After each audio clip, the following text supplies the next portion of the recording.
after having spent almost a week in Rio, we made our way to Manaus. It was a relatively long trip, because if you travel in Europe 4 hours, you go to almost Asia, or so it was 4 hours on the plane from Rio to Manaus. What impressed me a lot about Manaus is that it's a big city in the middle of the forest. So it is, I would be mistaken to say that it's just jungle, because there's actually a lot of city within the forest. The trip in the Amazon and going actually inside the forest and seeing all the nature really changed my perspective about what nature can actually do.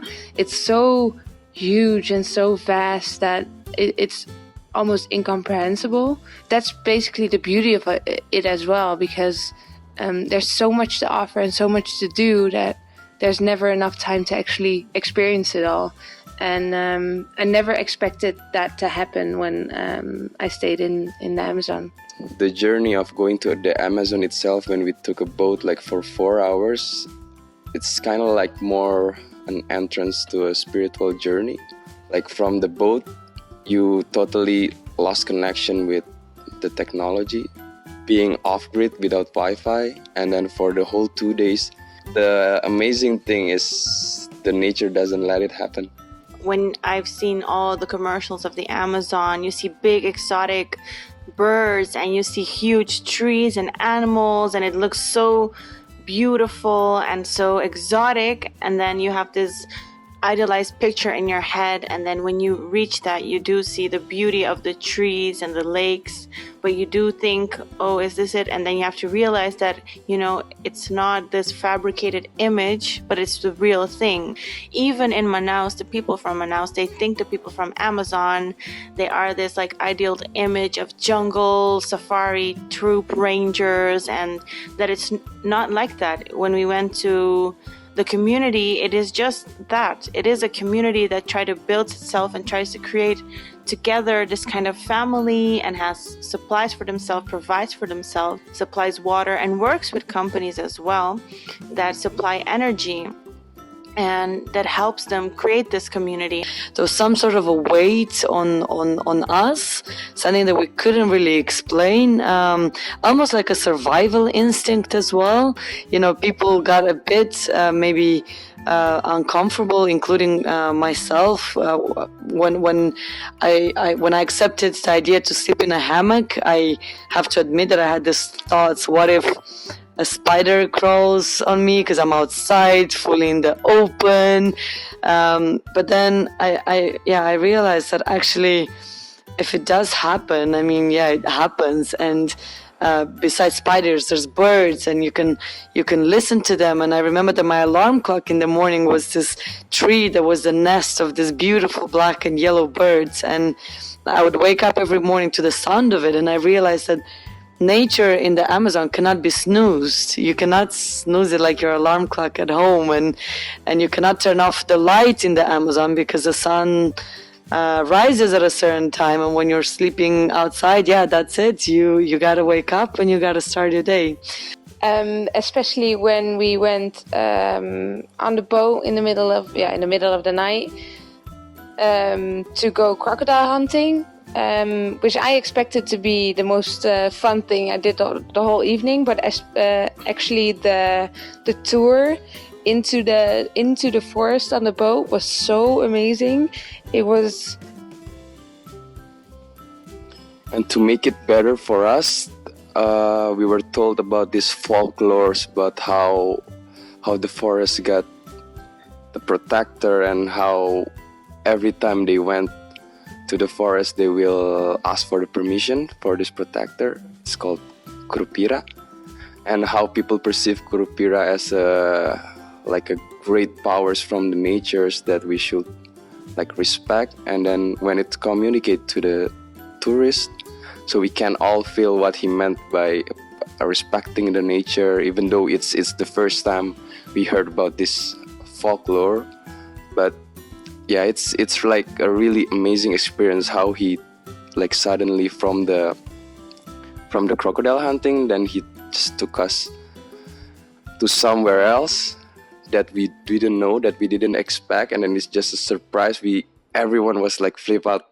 This is not the way that we came, and we just like ended up in somewhere like a dead end. And then it turns out the owner of the boat wants to tell us something else, like something the other side of the Amazon that he believes that can give tourists an awareness of the importance of the jungles. That is really the power that something so simple that doesn't need any help, nature, sounds, movements, it doesn't need any help from people. It can transform you, inspire you, and make you feel so many sensations in one moment. And I think that is especially the power of the Amazon as well, that it doesn't need anything extra. It doesn't need people to make it special. It already is special, and you don't need a lot to feel those sensations. And I think that's why we all felt this feeling or this weight on us that we couldn't explain, because we finally realized what nature can do to you, and you don't have to do something for nature. And I think that is something that the company FAS also explains, that they want to show that to children as well, children and elderly people that might have other preconceptions of what nature can do. And I think that's a very good link with everything in Brazil. We've been to the Silva Jardim, and they talked about also nature doing things to you, making you feel things, and what nature can offer you, and really wanting to educate the children about this, and the favelas, which is a very different circumstance, but they think educating the children and linking them to the elderly and showing them that these preconceptions, they're very different. I remember the discussion that we had on day 2 when we were in a new community, Sacará, I believe the name was, and one of the Brazilian students, Marcia, said that their group thought that people from abroad, but also people from Brazil that are not from the Amazon, see the Amazon as only nature and as only fauna and flora. And what she would like other people to see is that the Amazon is also people, and it's the people that also are a big part of the Amazon. And I thought about all the people that I've met in the Amazon. For instance, Roberto, so our tour guide at night, and his story about being a woodcutter for many years, until one day he had a revelation about his role within the nature, and that he did not want to be involved anymore in illegal cutting of the woods, and now he became an agent of tourism. And his feelings when he showed us the forest, I just remember when he thanked us for being there and for taking a moment to see what their reality is, and it felt so genuine that he really felt grateful that he could share the forest with us and a bit of their life. And then I remember another person, Raimunda, basically the professor, and also everyone know her as Mrs. Sakara, because she's been there for a long time and she's been very much involved, and that's a face of the Amazon as well. That is the face of a teacher trying to educate little kids, but it's also the life of a woman who, gets married to one of her students, and just like, where it happens in our homes and cities. And then I remember the face of our of the people that were feeding us, and how, I don't know, they always felt this gratitude for us being there and really made us feel welcome. So just like the nature had us in their home, the people also just received us with the most warm welcome, and they made sure to let us know that they were very appreciative for us being there. Although, I mean, we should have been appreciative, and we are, but it was just a very different type of welcome that we got in the Amazon than anywhere else. Yeah, and to add on to that, I think that the communities in the Amazon already use some of the Imagineering philosophy that we are taught in school.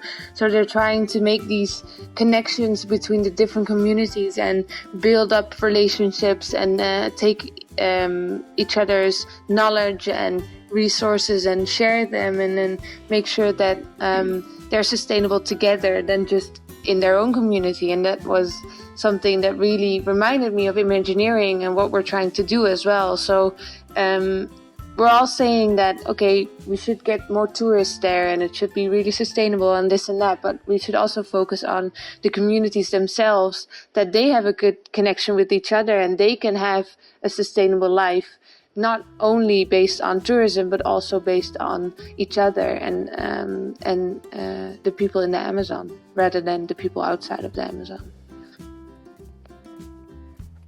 Yeah, maybe to add on that, it's interesting how this community perceive money as something that is like less important, but nature matters most to them.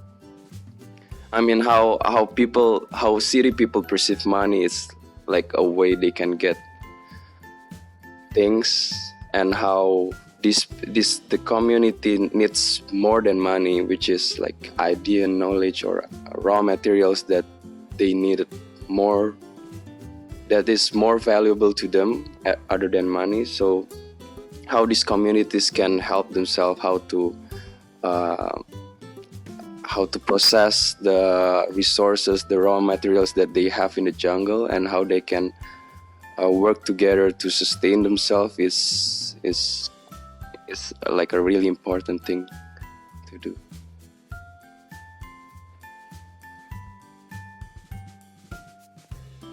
The teachers in one of the teachers in Chumbira who opened the day before we had the fast presentation talked about this money concept and the fact that money is important but nature matters most. And what you said is that without fish, water, and air, money is nothing. And that is really something that goes back to what Ivan said, is that in the Amazon, people have different views and priorities and what we have, and their priorities are based on harmony with nature and harmony between the communities.